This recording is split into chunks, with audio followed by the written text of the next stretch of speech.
You are here this time under the auspices of Virgin, or Victor rather, I'm sorry. Victor? Yeah. Yeah, through Virgin, through Charisma. Charisma went bankrupt in London, sold to Virgin.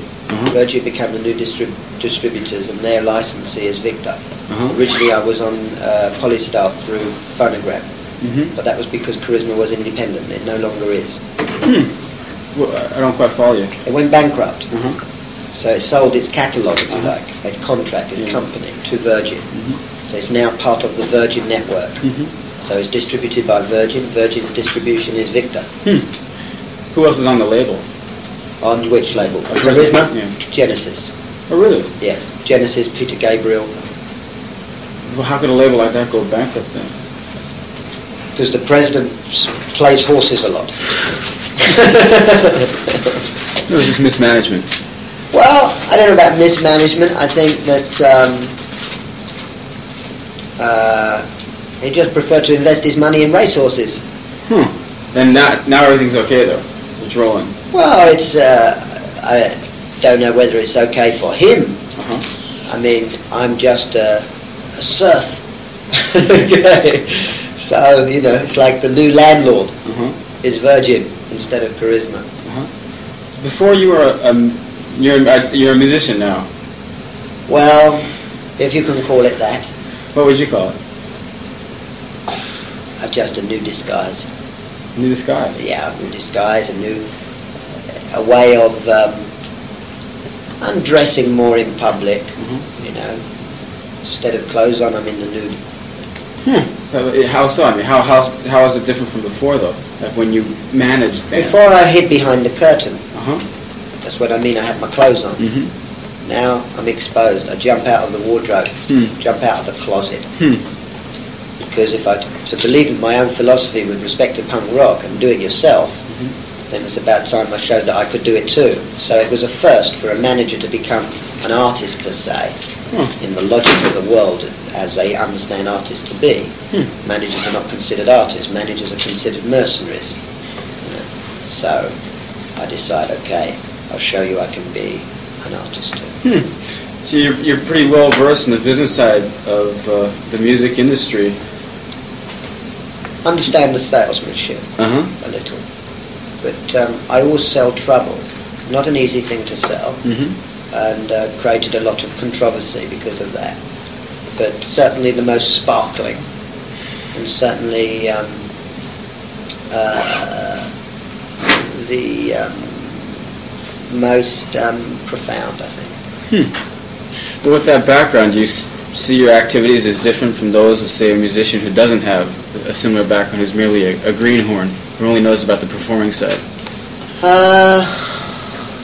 Yes, because I understand language, and musicians understand sound.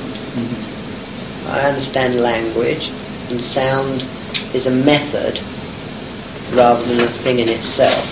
It's a method of explanation. Some people don't hear everything, only hear something, a melody line, maybe not the beat, a lyric, maybe not the song. I hear the total feeling because I understand language more. So I understand the cause and the effect. Most musicians keep watching for the effect. Often are very blind and can't see it because they're too lost in the cause, you know. I'm a fan. I can see the other side. I can see it from the point of view of the punter. And punk rock was about fans taking over. I'm putting that into practice. Is there anything like that now, though? Like for a while with punk, you said that the fans are taking over, but what about now? Isn't it back in the submissive? I think it's yes, I think so, because I think a certain insecurity grew up with the respect that people need teddy bears, and people need idols, and people need stars, and stars tend to be built with in one way, and it's a way that the industry understands, the form of a teddy bear. But the biggest problem is the message is often insignificant to the point that the teddy bear is just very furry on the outside, but don't have much inside, just still more fur. And I think that people want more content. I think information is a major source of inspiration, and for the fan, that has become, let's say, more significant today than ever before. He requires something that he can use rather than something he can just worship. What type of things have had true content for you? Punk rock. Punk rock. How so? Because it was a use. It was useful. It demystified the star, and it made the fan become the star, and it accepted style as the all-encompassing purveyor of that. In other words, it accepted the premise that the style was the sale. The industry couldn't accept that because it couldn't sell style. It suddenly, by the invention of technology within the music industry, it understood that style was very significant to the sale if they could harness it to the teddy bear. And with the invention of video, they were able to realize that they could sell style even though they had no message. So there was a perverse operation taking place at the end of the 70s and the beginning of the 80s through the video as a way of selling style even though it had no content behind it. So there was a tremendous success of English music, even though it may not have been original. It had a great presentation. It's to be seen whether that will last, because people aren't stupid, and you must have the struggle, the content, for it to continue on. There must be a use of this style. There must be a way of expanding its horizons. Okay. Just to kind of clarify this, what's an example of something pre-style, before this idea of style was harnessed by the record companies? Like, give me an example of something that totally lacked any sort of style. Let's say the style of long hair. Let's say the style of the beatnik. Let's say the style of the teddy boy. Let's say the style of all the things that made the street a significant adventure, a pose, a lifestyle, an identity tag, something that gave people a sense of movement. Okay, these movements could be termed cults, but they're more than cults. Cults is a cheap word, and I think that punk rock was less of a cult and more of a movement that could politically change the viewpoint of a generation, open its eyes up to a world in which it could now adopt a critique that, for want of a better word, could be described as anarchic.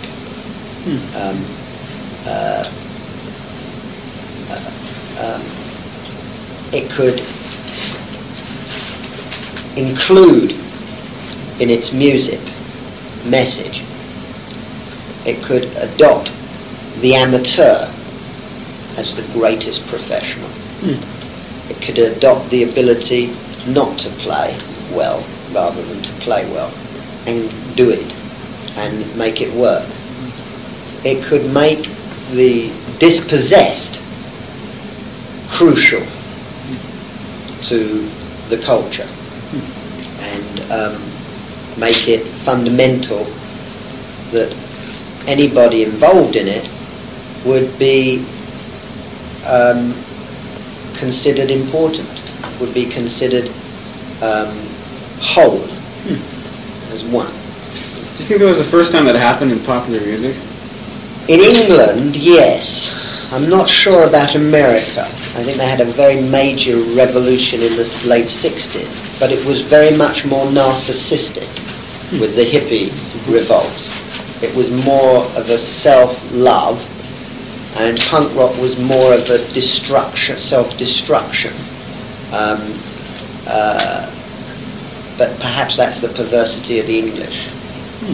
We are not idolic people. We are very anti-Christian. We are not religious. We dislike the style. We always love to knock it down. Punk rock was very suitable to the English psyche in this respect.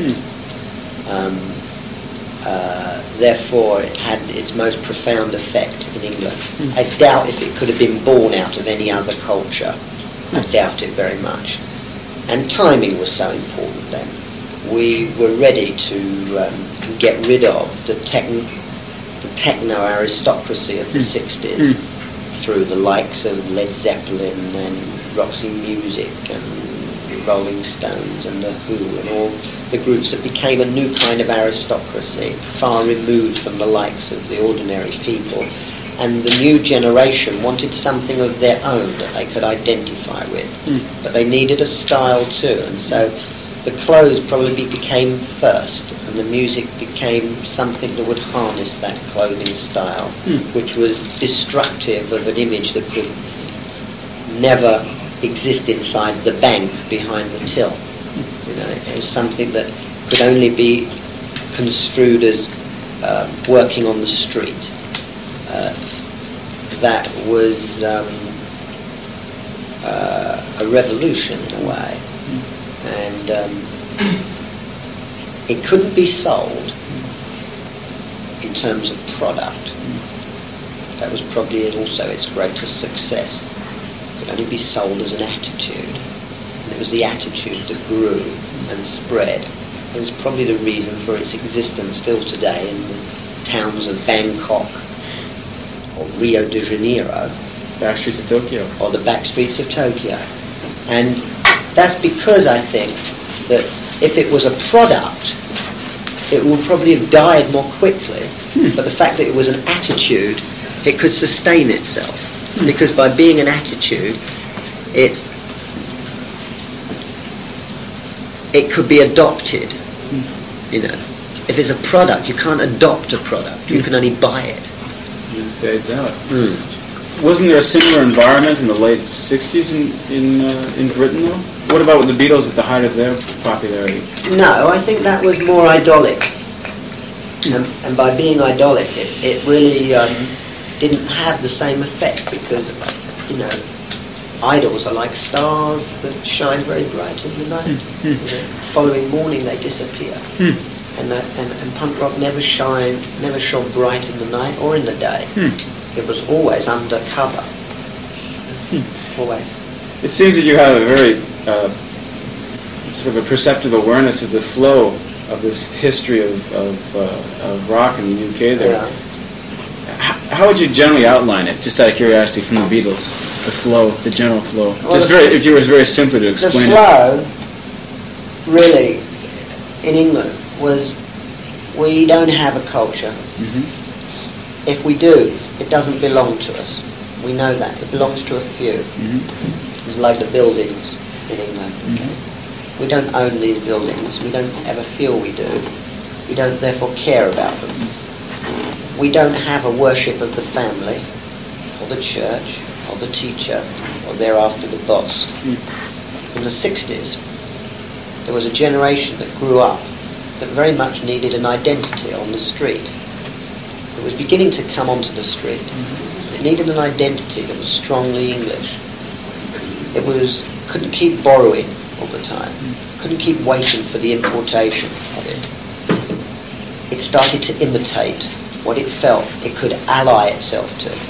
The Rolling Stones grew up in London, allying themselves to the southern music of rhythm and blues, making themselves not a rock and roll group, as they would call themselves, the people would call themselves in those days, but a rhythm and blues group. They thought that was more pure. They thought it was also very much to do with the dispossessed, the hobo, the blues singer. The Beatles were more imitative and more cabaretish. They adopted the techniques of the southern blues singers, but also the techniques of the city urban harmony singers. They became more sweet. They created good haircuts, very uniform, and jackets. They were pretty. This prettiness could be sold back to America in a more appetizing form, a form that could be prostituted and sold very well by the white industry, because if it was black it was too ugly. The Rolling Stones were far too dirty and couldn't be sold easily at all. But later on, as people's perception of rock and roll music on the streets of London became more confident, it began to be sold because people began to discover the truth, the roots. The cabaret quality was not significant enough for them. What was more significant was the roots, the earthiness. Because we needed to know where we've come from, but we needed to have the roots. Couldn't borrow it from the buildings or the museums, but we could begin to see it in the dirtiness of the Rolling Stones.